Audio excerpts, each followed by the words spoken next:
दोस्तों, यह घटना झारखंड के धनबाद की है। धनबाद में एक परिवार रहा था जिसमें माता पिता के अलावा एक छोटी बेटी भी थी। बेटी पढ़ने लिखने में बहुत होशियार और तेज थी।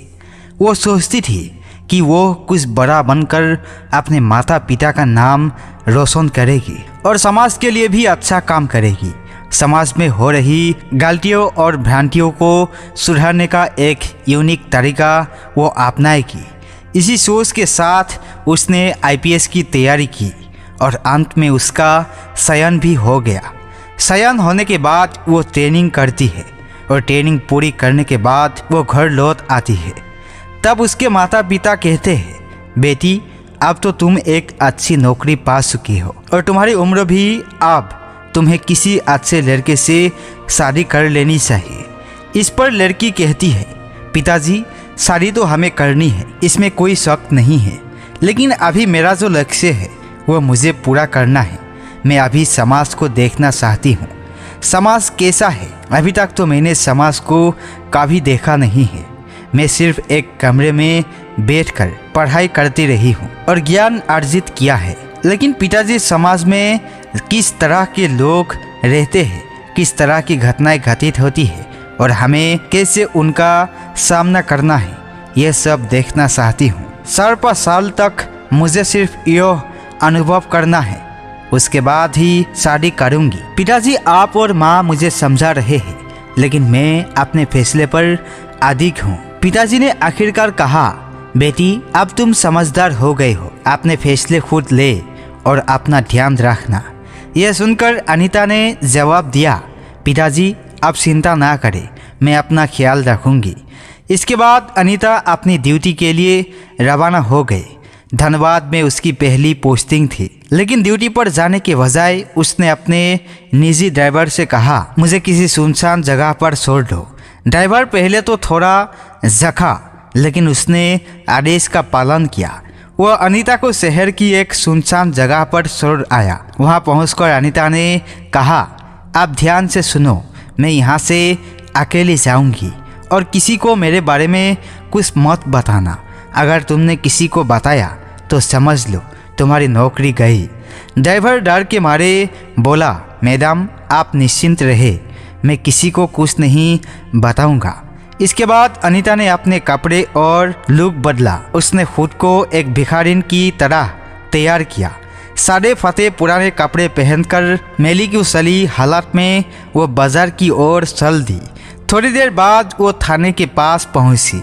वहां उसने थाने के आसपास चक्कर लगाना शुरू किया। पुलिस स्टेशन के पास खड़े कुछ कांस्टेबल उसे देखकर चौंके और बोले, अरे यहाँ क्या कर रही है, कहीं और जाकर मांग, यहाँ मत परेशान कर। अनीता ने शांत स्वर में जवाब दिया, आप अपना काम करिए, मैं किसी को परेशान नहीं कर रही हूँ। यह कहकर वो थाने के आसपास टहलने लगी, जैसे वो कुछ खास तलाश रही हो। अनीता जो भिखारिन के रूप में थाने के आसपास घूम रही थी, हर चीज पर बारीकी से नजर रखे हुए थी। लगभग 20 से 30 मिनट के बाद अचानक थाने के बाहर भीड़ जुटने लगी। भीड़ के बीच अनीता ने एक कांस्टेबल से पूछा, साहब यहाँ इतनी भीड़ क्यों लगी है? कांस्टेबल ने लापरवाही से जवाब दिया, एक लड़की का मामला आया है, उसका परिवार शिकायत लेकर आया है, लेकिन जिसने ये किया है वो एक अमीर व्यापारी का बेटा है। मामला थोड़ा पसीदा है। ये सुनकर अनीता के कान खड़े हो गए। उसने देखा कि भीड़ में लड़की का परिवार रो रहा था और वहीं आरोपी के प्रभावशाली परिवार के लोग अपनी शक्ति का प्रदर्शन कर रहे थे। अनीता ने पुलिस वालों की नज़र से बचते हुए थाने के अंदर घुसने की कोशिश की। जैसे ही वो अंदर पहुंची, वहां मौजूद अधिकारी चौंक गए। दरोगा साहब ने गुस्से में पूछा, अरे इसे अंदर कैसे आने दिया? ये भिखारिन यहाँ कैसे घुस गई? कांस्टेबल घबरा गए और बोले, साहब हमारी नज़र इस पर नहीं पड़ी, पता नहीं ये कहाँ अंदर आ गई। दरोगा साहब ने आदेश दिया, इसको कुछ खाने को दे दो, पैसे दे दो और यहाँ से भगाओ, हमें अपना काम करने दो। कांस्टेबल ने अनीता से कहा, देख यहाँ से जा, कुछ पैसे चाहिए तो ले ले, कुछ खाने का चाहिए तो खा ले, लेकिन यहाँ मत बैठ। अनीता ने उनकी बात अनसुनी करते हुए शांत स्तर में कहा, साहब मैं यहाँ थोड़ी देर बैठना चाहती हूँ, थक गई हूँ, आराम करना चाहती हूँ, आपको परेशान नहीं करूँगी, बस उस कोने में बैठने दीजिए। अनीता थाने के बाहर एक पेड़ के नीचे बैठ गई और वहाँ से दारोगा साहब की हर गतिविधि पर नज़र रखने लगी। उसने देखा कि लड़की का परिवार रोते हुए न्याय की गुहार लगा रहा था, लेकिन आरोपी के प्रभावशाली पिता दारोगा को रिश्वत देकर मामला दबाने की कोशिश कर रहे थे। दारोगा ने लड़की के पिता से कहा, देखिए यह मामला कोर्ट कचहरी में गया तो सालों लग जाएंगे, बेहतर होगा कि यही निपटा ले। लड़की का पिता मजदूरी और लाचारी में कांपते हाथों से दारोगा को पैसे देता नजर आया। अनीता यह सब चुप साफ देख रही थी, लेकिन उसके भीतर का गुस्सा धीरे धीरे बढ़ रहा था। वो जानती थी कि अब समय आ गया है अपनी पहचान और अधिकार का सही उपयोग करने का। गरीब माँ बाप दारोगा के सामने हाथ जोड़कर गिड़गिड़ा रहे थे। माँ रोते हुए कहती है, साहब हम गरीब लोग हैं, हमारे पास पैसे नहीं है कि आपको दे सके, लेकिन मेरी बेटी के साथ जो हुआ उसके लिए इंसाफ चाहिए। आपसे बस यही निवेदन है, कृपया हमें न्याय दिला दीजिए। दारोगा ने उनकी बातों को अनसुना करते हुए एक ठंडी नज़र डाली। उसने कहा, देखो कानून सबके लिए बराबर है, लेकिन यहाँ काम आसानी से नहीं चलता। तुमसे जो बन पड़े वो करो, वरना वापस जाओ। उधर आमिर पक्ष के लोग जो पहले से ही दारोगा को मोटी रकम दे चुके थे, मुस्कुराते हुए खड़े थे। उनके पैसे से दारोगा का रवैया पूरी तरह बदल चुका था। अब वो अमीर लड़के के परिवार के पक्ष में बोलने लगा और गरीब परिवार को डांटते हुए कहने लगा, तुम लोग यहाँ तमाशा मत करो, अपना काम कर और चुपचाप चले जाओ। कोर्ट में जाना है तो जाओ, लेकिन यहाँ हंगामा मत करो। गरीब पिता जो अंदर से टूट चुका था कहता है, साहब हमारी बेटी के साथ अन्याय हुआ है, आपसे इंसाफ की उम्मीद लेकर आए थे, लेकिन आप हमें ही डांट रहे हैं। क्या गरीबों को न्याय मिलना इतना मुश्किल है? इस बीच भिखारिन के बेस में बैठी आईपीएस अधिकारी अनीता यह सब कुछ चुप साफ देख रही थी, लेकिन दोस्तों उसने देख कि दारोगा किस तरह अमीरों के पैसे के लालच में आकर गरीब परिवार को प्रताड़ित कर रहा है। उसकी आंखों में गुस्से की आग जलने लगी, लेकिन वो आप भी चुप थी। दारोगा गरीब परिवार से कहता है, तुम लोग घर जाओ, मैं तुम्हारे केस को देख लूँगा, गहराई से जांच करूँगा और जल्द से जल्द रिपोर्ट तैयारी कर कार्रवाई करूँगा।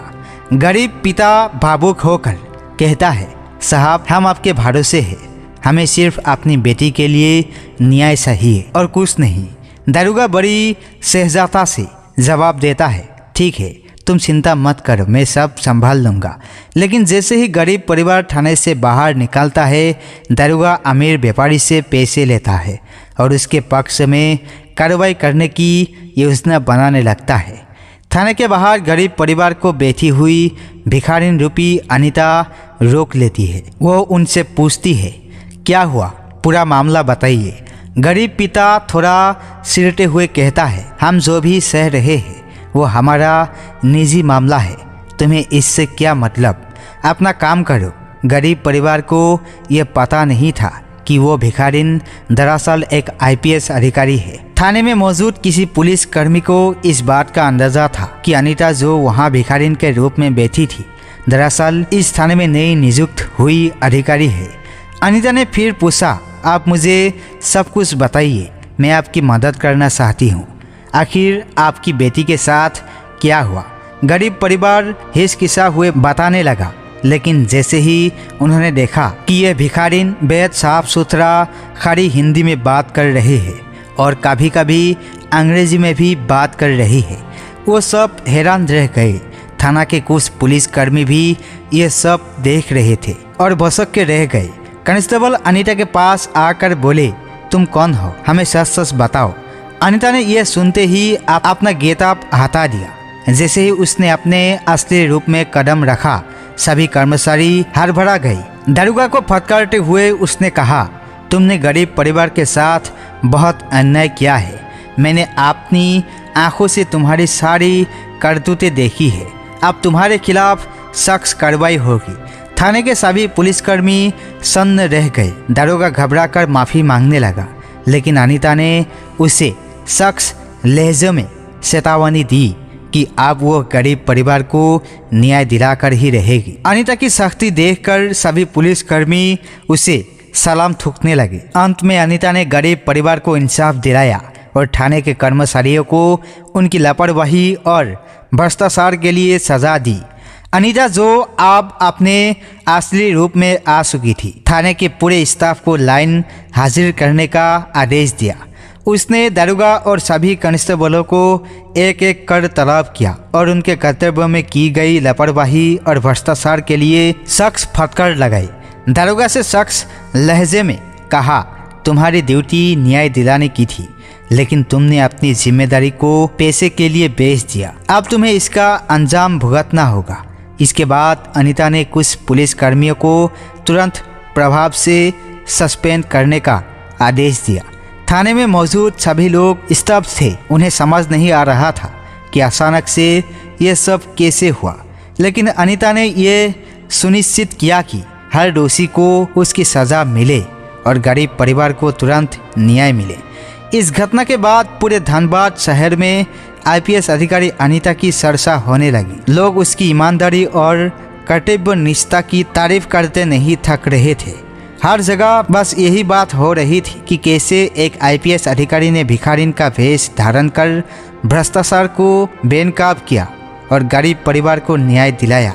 दोस्तों, धर्म केवल पूजा अर्चना तक सीमित नहीं है, यह कर्तव्य निभाने का मार्ग है। हमारे शास्त्रों में कहा गया है, धर्म रक्षित रक्षित, अर्थात जो धर्म की रक्षा करता है, धर्म उसकी रक्षा करता है। आज के परिप्रेक्ष्य में धर्म का अर्थ है अपने कर्तव्य को पूरी निष्ठा और ईमानदारी से निभाना। ऐसे अधिकारी जो गरीबों, पीड़ितों और शोषित के लिए खड़े होते हैं, असल में समाज के सच्चे रक्षक हैं।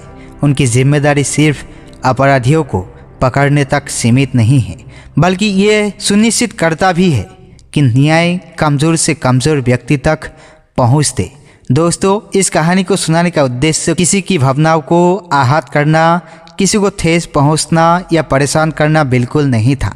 हम लोगों का उद्देश्य केवल आपको जागरूक करना, सचेत करना और सतर्क करने के लिए प्रेरित करना है। इस पूरी घटना ने आपके दिल और दिमाग को सोचने पर मजबूर कर दिया होगा कि हमारे समाज में क्या हो रहा है और हमें इनसे कैसे निपटना चाहिए। अगर यह कहानी आपको सोचने और समझने का एक नया नज़रिया देती है, तो ऐसी और भी कहानियों के लिए हमारे चैनल को सब्सक्राइब कर लीजिए। मिलते हैं किसी नेक्स्ट वीडियो के साथ, तब तक के लिए जय हिंद, जय भारत।